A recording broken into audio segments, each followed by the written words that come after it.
Hello, this is Professor Tiam. This is part 2 of Unit 8, Module 3, Common Health Problems of the School-Aged Child and the Adolescent. Adolescence is a period of rapid growth where peers strongly influence decision-making. The nurse plays a critical role by collaborating with adolescents, educating their parents, and screening early for behavioral health concerns. The following list are the subcompetencies we'll be covering along with the reading from your Ricky textbook.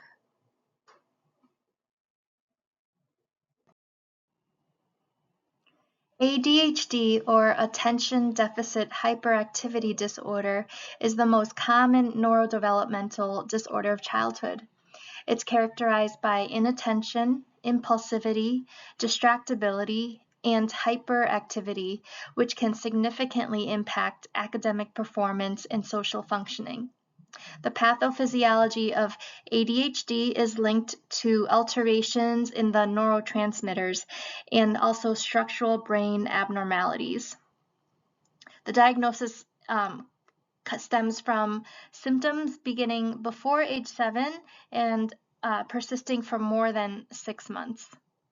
When assessing a child for ADHD, the nurse gathers a detailed history, including risk factors such as head trauma or lead exposure, for example. A physical exam is essential, particularly vision and hearing screening must be included. This rules out other causes of inattention. Behavior checklists are completed by both parents and teachers because critical symptoms must be present in more than one setting for the diagnosis to occur.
Therapeutic management of ADHD includes the use of medications such as psychostimulants and also non-stimulants, depending on the child's symptoms.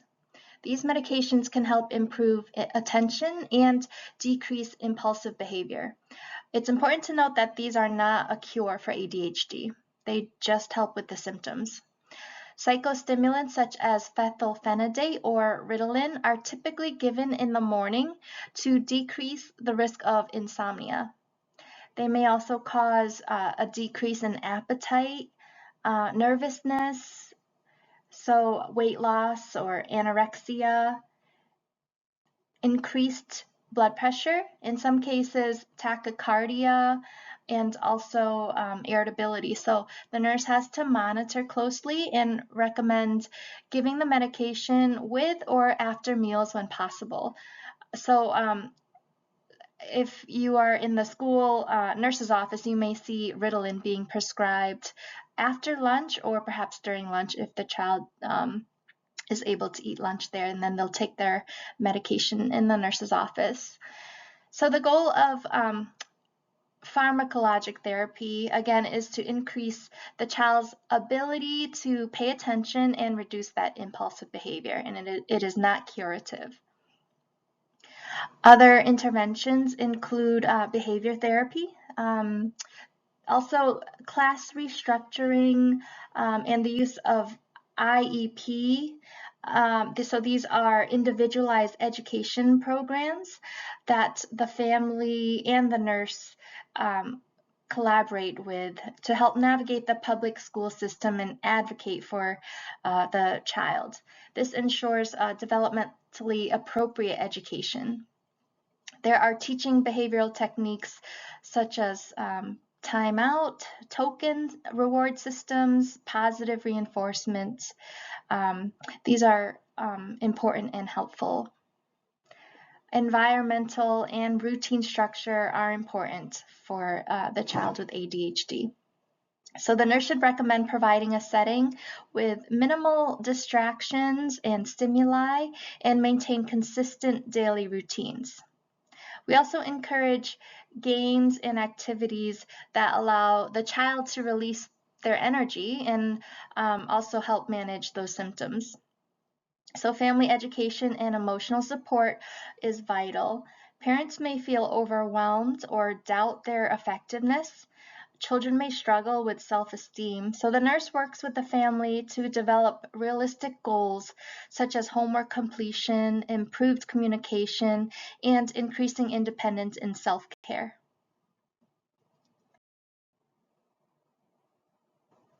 Adolescents, unfortunately, are the most vulnerable age group when we talk about sexual assault. So they say that between 40 to 60% of rape victims are under 18 years old. And women aged 16 to 19 are 4 times more likely to be assaulted than any other age group. So this really highlights the importance of early identification, prevention, and sensitive nursing care. So immediately when a patient comes in, we begin with providing a secure and isolated environment. The victim should not bathe or shower prior to the forensic exam in order to preserve evidence. A specialized nurse, this is called Sexual Assault Nurse Examiner, or SANE is the abbreviation. They're specially trained registered nurses who performs the forensic examination and provides crisis intervention. They have this rape kit as well that they're going to do a series of tests on. So interventions include administering prophylactic medications, especially antibiotics for STI, that means sexually transmitted infections. So they're going to administer those antibiotics. And also we focus on pregnancy prevention. So emergency contraception will be administered, and it's most effective in a short amount of time. So they want to do that as soon as they can after the assaults. Lab tests should include HCG, which is a pregnancy test, and screening for STD infections such as HIV and HCV, chlamydia, and so on. Supportive care is critical. The nurse should allow the adolescent to describe events in their own words, providing non-judgmental support and reassurance. Assess for symptoms of post-traumatic stress disorder, PTSD, including intrusive thoughts, avoidance behaviors, sleep disturbances, and hyperarousal. A positive recovery outcome is indicated when over time the adolescent no longer experiences panic attacks and is able to resume some of their previous activities. Ongoing monitoring, providing emotional support, and referring the adolescent for counseling are important components of care.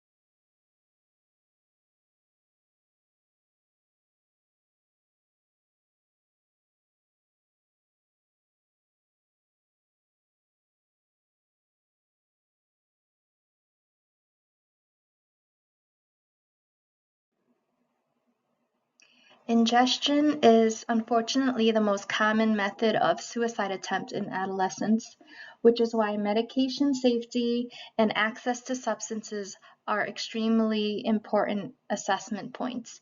So as nurses, our most important responsibility is recognizing prodromal signs. Those are the early warning signals that may indicate a suicide attempt.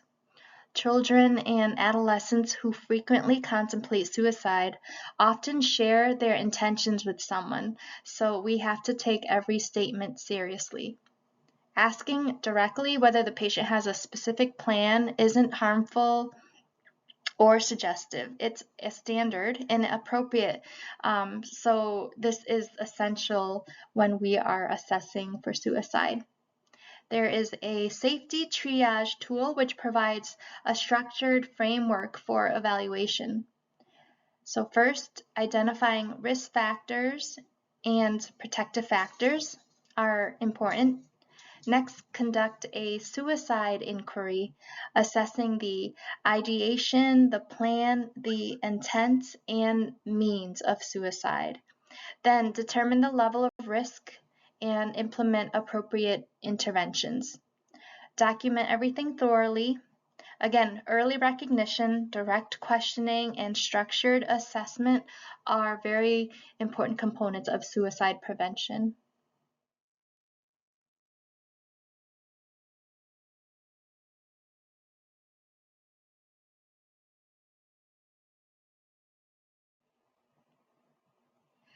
Depression in children and adolescents show a clear pattern in prevalence.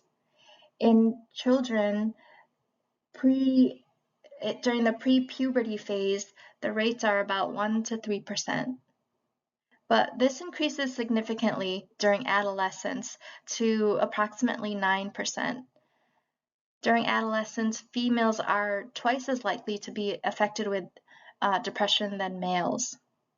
Assessment is important. Screening all children for depression aligns with the Healthy People 2030 objectives.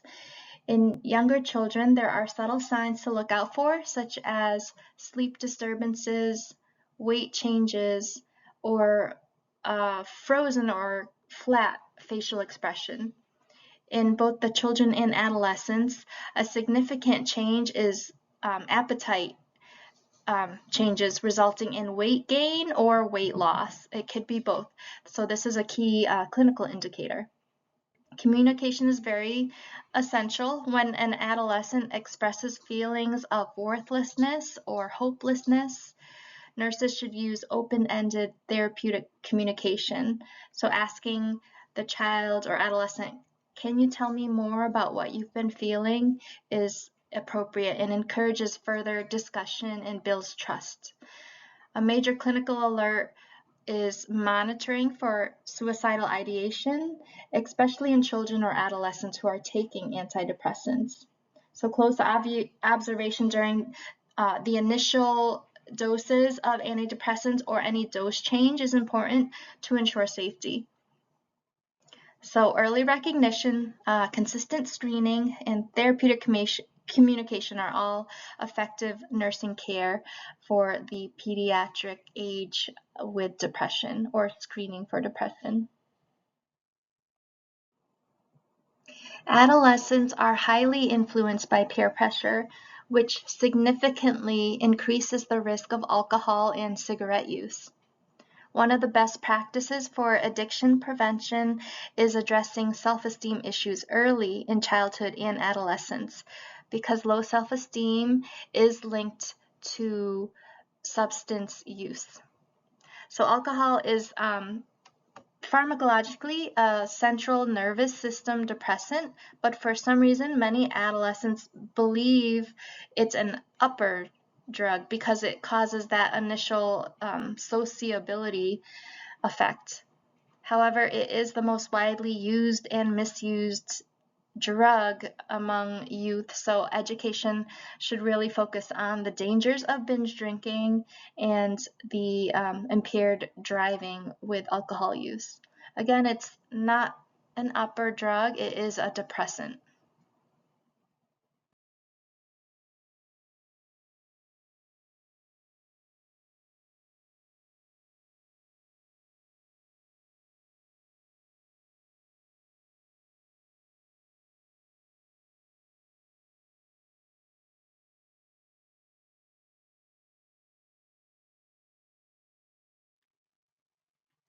Smoking is the leading preventable cause of death in the United States. Smoking is seen in youth from all different backgrounds, even those that grow up in stable environments. Children and adolescents are more likely to smoke if their parents smoke. Unfortunately, the prevalence of adolescent smoking is not declining in today's society. There's been a significant upward trend in the use of vaping as well, which we know leads to many complications. Adolescents who smoke are more likely to engage in other high-risk behaviors such as fighting, carrying weapons, reckless driving, unprotected sex, the use of other substances, depression, and even suicide attempts. So these are all linked to smoking in adolescence. They're seeing a common relation. The nursing role is to screen for tobacco and nicotine use at every visit, to provide education on long-term effects on lung growth and the addiction potential of smoking, and intervening early. Preventative counseling is very important.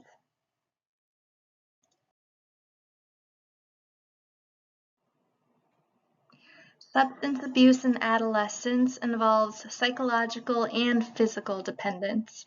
Stimulant drugs, in particular, can cause strong psychological dependence, meaning there's a powerful emotional or mental drive to continue using these substances. Physical dependence, on the other hand, is an involuntary physiologic response to drugs. When the substance is reduced or stopped, withdrawal symptoms can occur because the body has adapted and gotten used to the presence of the drug.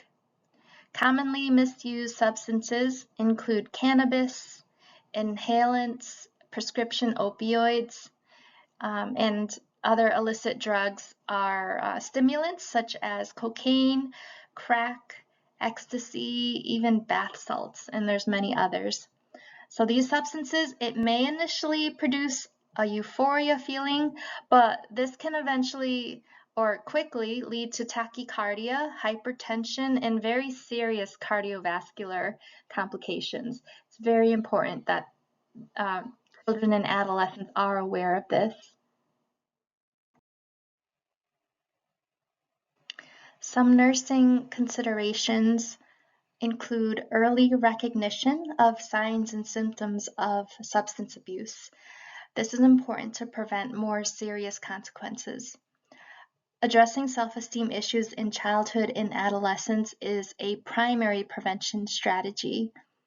Nurses must also recognize the powerful role of peer influence and focus on guidance and allowing the adolescent to explore their own identity. rather than strict punishment. So guidance and education are very important. Adolescents should be informed about the dangers of drugs and what substances are accessible in their environment.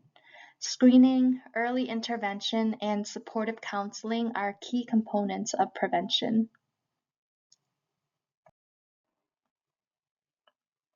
We're going to move on to Unit 8, Module 4, Interferences with Rest and Activity Needs. Please review your subcompetencies for this module, including the reading listed here.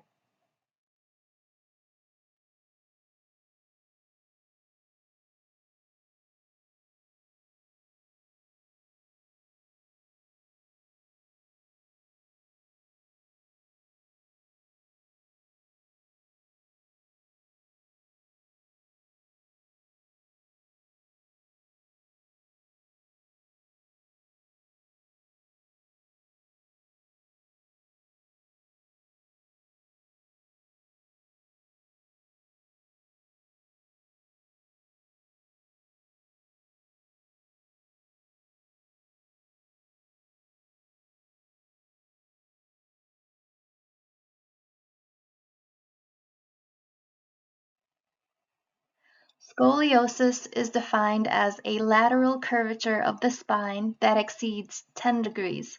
This is important because mild variations in spinal alignment can occur normally, but it's the curvature that reaches greater than 10 degrees that meets the diagnostic criteria for scoliosis.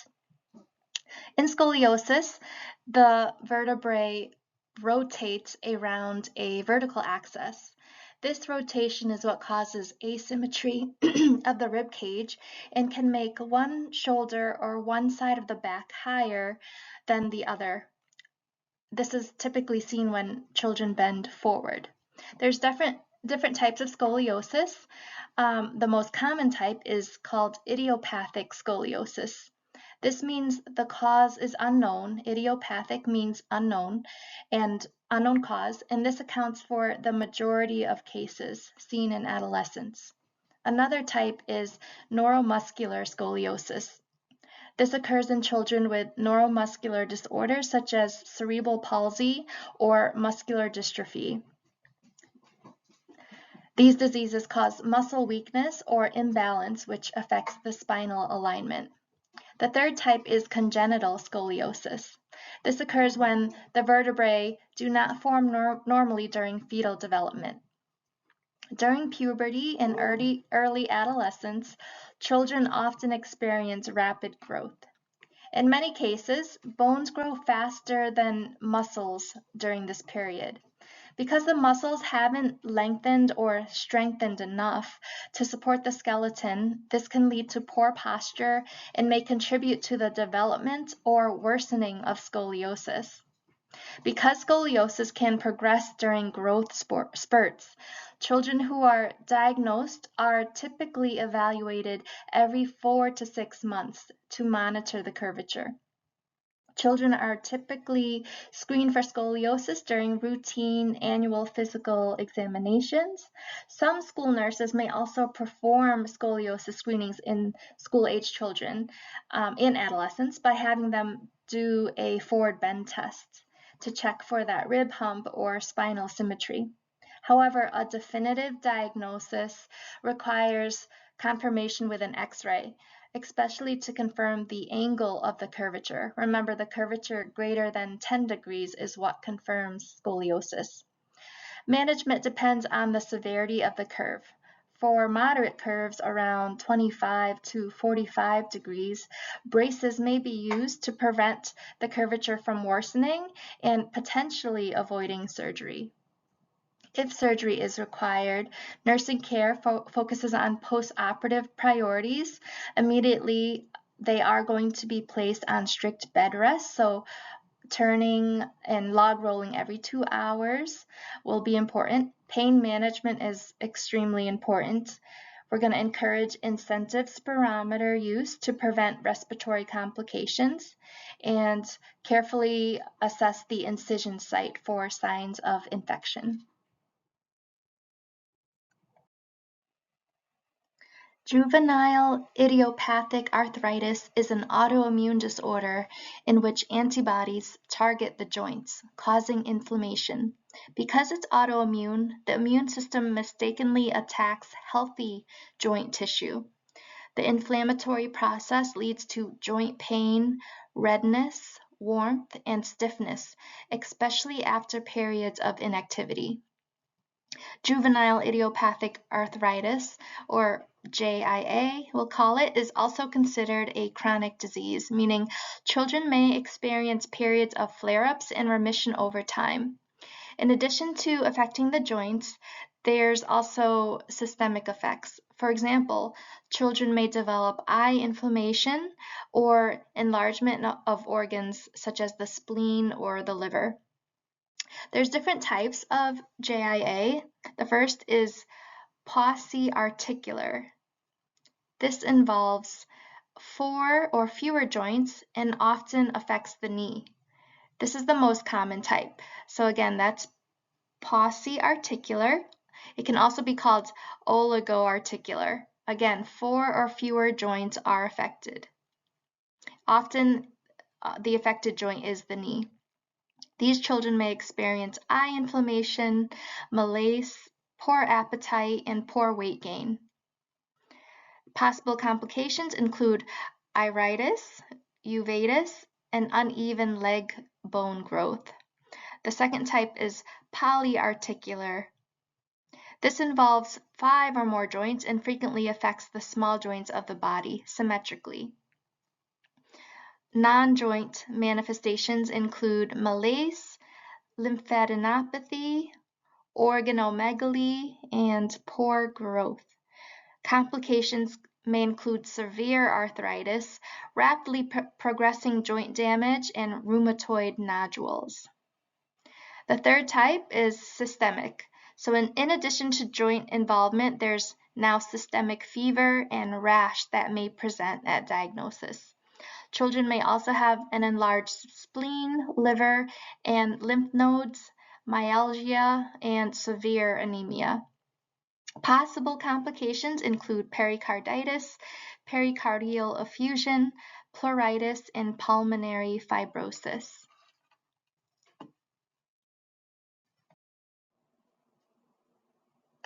Therapeutic management focuses on inflammation control, pain relief, promotion of remission, and maintenance of mobility. Medications commonly used are NSAIDs, corticosteroids, and anti-rheumatic drugs. NSAIDs are helpful with pain relief, while the corticosteroids decrease inflammation. It's the anti-rheumatic drugs that are necessary to prevent the progression of the disease. So these are disease-modifying drugs. A common nursing diagnosis is chronic pain related to the inflammatory process. So the overall goals of care are to prevent physical deformity, preserve joint function, and promote activities that maintain mobility without straining the inflamed joints. It's also very important to carefully plan rest periods between activities. So during the nursing assessment, noting the history of irritability or fussiness is important. It may be an early sign in infants or young children. Children may complain of pain, but they don't always communicate this clearly. So parents may report withdrawal from play or difficulty getting the child out of bed in the morning, perhaps due to joint stiffness, especially after inactivity. Nurses should also assess for fever, especially in systemic disease, inspect the skin for any rashes, observe the child's gait for limping or guarding of the joint, inspect and palpate the joints for edema, redness, warmth, and tenderness. Also, growth should be monitored because it could be delayed in juvenile idiopathic arthritis. There's also exercise that can be encouraged and also referrals to physical or occupational therapy. Swimming is helpful because it maintains joint mobility without placing too much pressure on the joints. Families should be taught the appropriate use of splints to prevent joint contractures and monitor for skin breakdown. So it's important for the child to develop and have a normal social life. So we want to encourage school attendance and educate teachers and school nurses about the child's condition. Adequate sleep is important. Warm baths, warm compresses, and massage can also help manage these symptoms. There are support groups and special camps for children with juvenile arthritis, and these can help improve coping and self-esteem for both the child and the family. Osteomyelitis is a bacterial infection of the bone and its surrounding soft tissue. The most common causative organism is Staphylococcus aureus. In children, osteomyelitis is most commonly acquired hematogenously. That means the infection spreads through the bloodstream. The bacteria usually invade the most rapidly growing portion of the brain. So this invasion triggers an inflammatory response with pus formation, swelling, and disruption of the blood supply. This can lead to bone tissue death if it's not treated. Assessment findings include an elevated white blood cell count, elevated erythrocyte sedimentation rate, that's ESR, elevated C-reactive protein, or CRP. Also, we may find localized swelling, warmth, and tenderness of the affected area. Imaging diagnostic tests can also be used to identify the swelling surrounding the bone. Treatment focuses on early diagnosis and antibiotic therapy. Sometimes aspiration may also be used to confirm the pathogen so that the antibiotic can be better tailored. Children will need to receive intravenous antibiotics long-term, followed by oral antibiotics. So we're going to monitor that IV site and make sure there's no redness and swelling around the IV. Sometimes this could be about 4 to 6 weeks of antibiotic therapy. So nursing care is also going to focus on pain control, again, maintaining that IV access for long-term antibiotics, wound care as needed, monitoring the affected extremity, and watching for complications such as sepsis. So this is an infection that can go into the bloodstream, and so patients can become septic, which is very, very life-threatening. Cerebral palsy refers to a group of disorders caused by abnormal development or damage to motor areas of the brain. This may have happened in the prenatal development of the fetus. Perhaps there was congenital malformation or hypoxia. It may also occur due to prematurity, or postnatal causes include head trauma or perhaps meningitis, which affects the brain. Cerebral palsy results in abnormal motor patterns and postures due to non-progressive abnormal brain function. So the brain injury doesn't worsen over time. Again, the disorder is non-progressive, although clinical manifestations can change as the child grows. The most common motor disorder in children is cerebral palsy. Signs and symptoms include abnormal motor patterns such as spasticity, muscle weakness, and ataxia. Spastic cerebral palsy is the most common type, and it's characterized by increased muscle tension, poor control of posture and balance, exaggerated reflexes, and difficulty with movement. Cerebral palsy can lead to complications such as mental impairments, seizures, growth problems, impaired vision or hearing, abnormal sensation or perception, and hydrocephalus. Management focuses on helping the child achieve movement as close to normal as possible. So that is a very big goal, that the child can move and perform in school as close to normal as possible. Treatment for the child often includes physical therapy, occupational therapy, orthotics, and medications that may help reduce spasticity, such as baclofen can help with the pain and helps with muscle tension as well. Children with spastic cerebral palsy may have higher caloric needs due to the increased muscle activity.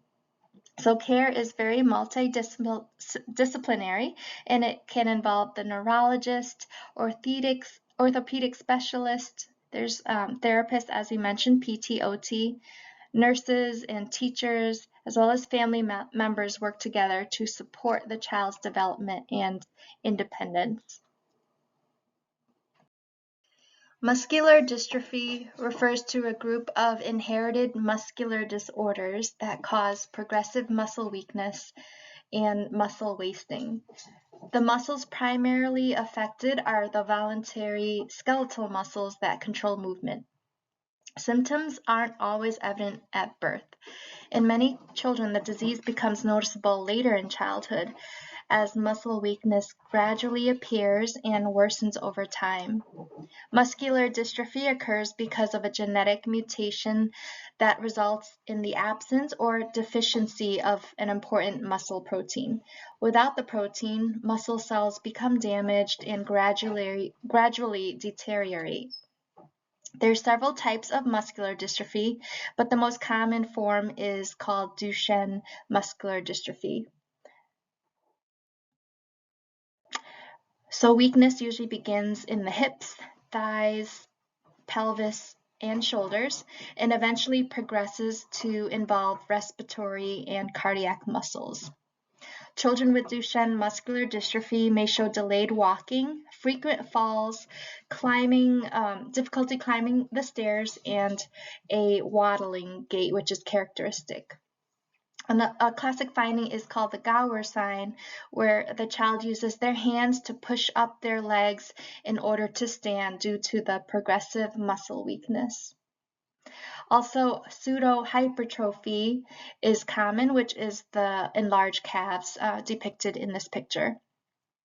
Unfortunately, muscular dystrophy is progressive and may limit life expectancy, especially as respiratory and cardiac muscles weaken over time. So the goals of nursing care focus are promoting mobility through range of motion exercises, maintaining cardiopulmonary function, for example, teaching the deep breathing exercises and coughing to clear airways once the pulmonary functions are very affected, and of course positioning for maximum chest expansion, such as a semi-Fowler's position. Preventing complications such as contractures, and maximizing quality of life for both the child and the family are important. So balancing adequate rest with appropriate developmental stimulation is also important.